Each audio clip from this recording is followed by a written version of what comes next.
విజయశాంతి సొంత పార్టీ మీదనే కారాలు మిరియాలు నూరుతున్నది. వేరే పార్టీలో చేరబోతున్నది. కాంగ్రెస్ పార్టీ కండువా కిందేసి వేరే దిక్కు చూస్తున్నది అనే వార్తలు వస్తున్నాయి కదా. అటు ఇటు కాదు, జాగృతి పార్టీలనే చేరబోతున్నది అనే ఇంకో దిక్కు వార్తలు వస్తున్నాయి. అయితే అవన్నీ తప్పు ముచ్చట్లేనట. నిప్పులేందే పొగ రాదు అంటారు, కానీ నిప్పు లేకుండా నీళ్ళ పొగలు పుట్టిస్తున్నారు. నిన్న మొన్న కాంగ్రెస్ పార్టీ ఎమ్మెల్సీ విజయశాంతి అసెంబ్లీలో కాంగ్రెస్ పార్టీ మీద ఫైర్ అయినంత పని చేసింది కదా. ఏం వాగ్దానాలు చేశారంటే అధ్యక్ష, 250 గజాల ఇళ్ల స్థలం ఇస్తా అన్నారు. ఆ ఇళ్ల స్థలంలో ఇల్లు కట్టుకోవడానికి 5 లక్షలు ఇస్తా అన్నారు. 4,000 పెన్షన్ ఇస్తా అన్నారు. 10 లక్షల హెల్త్ ఇన్సూరెన్స్ ఇస్తా అన్నారు. ఉద్యోగం ఇస్తా అన్నారు. ఇలాగ అనేక వాగ్దానాలు చేశారు అధ్యక్ష. 2 సంవత్సరాలు అయిపోయింది అధ్యక్ష. ఇంతవరకు మా ఉద్యమకారులకి మా ప్రభుత్వం ఇవ్వలేదు అధ్యక్ష. అది కొంచెం నాకు బాధగా అనిపించింది. మా ఉద్యమకారులకు ఫస్ట్ ప్రయారిటీ ఇచ్చి చేస్తుంటే, ఏదైతే మనం కదా చెప్పాం ఉద్యమకారులకి ఇల్లు ఇస్తా అన్నాం, పెన్షన్ ఇస్తా అన్నాం, ఆరోగ్యం గురించి హెల్త్ ఇన్సూరెన్స్ ఇస్తా అన్నాం, ఉద్యోగం ఇస్తాను, ఇలా అన్ని మనమే కొంచెం చెప్పాం కదా అధ్యక్ష. అవన్నీ చేస్తుంటే ఆన్ టైంకి ఫస్ట్ ప్రయారిటీ ఇచ్చి ముందే చేస్తుంటే గౌరవంగా ఉండేది అధ్యక్ష. ఇవాళ పరిస్థితి ఏమైందంటే అధ్యక్ష, ఉద్యమకారులు అడుగుతున్నారు. ఇగో గిదే ముచ్చట పట్టుకొని రాములమ్మ కాంగ్రెస్ పార్టీ మీద తిరుగుబాటు చేస్తున్నది, కాంగ్రెస్ పార్టీని ఇడిసబెట్టి పోతున్నది, ఎంబటే జాగృతి పార్టీలో చేరబోతున్నదని అడ్డదిడ్డమైన అడ్డగోలు ప్రచారాలు చేస్తున్నారు సోషల్ మీడియాలో.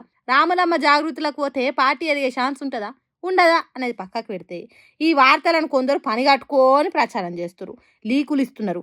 మరి వాళ్ళు ఎవరు అంటే జాగృతి పార్టీ వాళ్ళు అంటారు చాలా మంది. ఎందుకు అట్లా చేస్తున్నారు?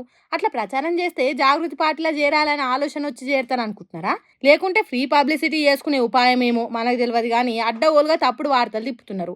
మొన్న జగిత్యాల లీడరు జాగృతి పార్టీలో చేరుతున్నాడు, మాట్లాడైంది, మంతనాలు జరిగినాయని ఉద్దర ప్రచారాలు చేసిండ్రు. జీవన్ రెడ్డి షేరుడు కాదు కదా, షీరి చింత గట్టినట్టు మాట్లాడిండు. ఇవాళ రాములమ్మ వస్తున్నది పోతున్నది అన్నట్టు చెప్తున్నారు. రేపు ఇంకొక లీడర్ ముచ్చట కూడా అట్లనే ప్రచారం చేస్తారు కావచ్చు. ఇట్లా చేస్తే పార్టీకి డ్యామేజ్ జరుగుతుంది అనే జాగృతులు ఉన్న వాళ్ళకు ఎందుకు తెలుస్తలేదు కావచ్చు. సరే, కింది స్థాయి సోషల్ మీడియా వర్కర్లకు తెలియకుంటే పైన ఉన్న వాళ్ళకైనా తెలవాలి కదా. వస్తున్నారు అని పబ్లిసిటీ చేసుకుంటా అంటే ఆఖరికి జాగృతి పార్టీ దిక్కు ఎవ్వరు చూడకుంటే చేరాలనుకున్న వాళ్ళు కూడా చేరకుంటా గారా. ఏదో చేస్తామనుకొని పార్టీ పెడితే ఎవ్వరు చేరకుంటే ఇజ్జత్ పోదా? వాళ్ళ పార్టీని వాళ్ళే చేతిలో ఆగం చేసుకున్న వాళ్ళు గారా. కలిసి వస్తుందా అనుకొని తప్పుడు ప్రచారాలు చేస్తే రేపు బొక్క బోర్ల పడి బొక్కలు ఇరిగినంత పని కాదా? ఎందుకు ఈ అల్పెపు చేష్టలు అని మాట్లాడుకుంటారట జాగృతి పార్టీ ఎవరాలు చూసిన తెలంగాణ పబ్లిక్ కూడా. భూతద్దం కొందామని ఎన్ని షాపులు తిరిగినా లేదు లేదు అంటున్నారు.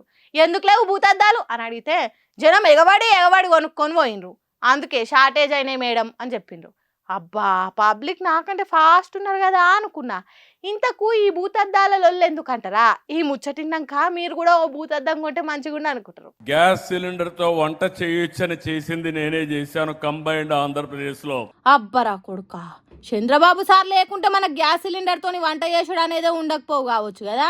ఎన్నేళ్ళైనా కష్టపడుకుంటా కట్టెల పొయ్యి మీద వంట చేసుకుంటూనే ఉండు కావచ్చు. మబ్బుల తిరగ పొగ కండ్లను అమ్ముతుంటే నలుసుకుంటా నవ్వుకుంటా వంటలు వండుకునేటోళ్ళం కావచ్చు.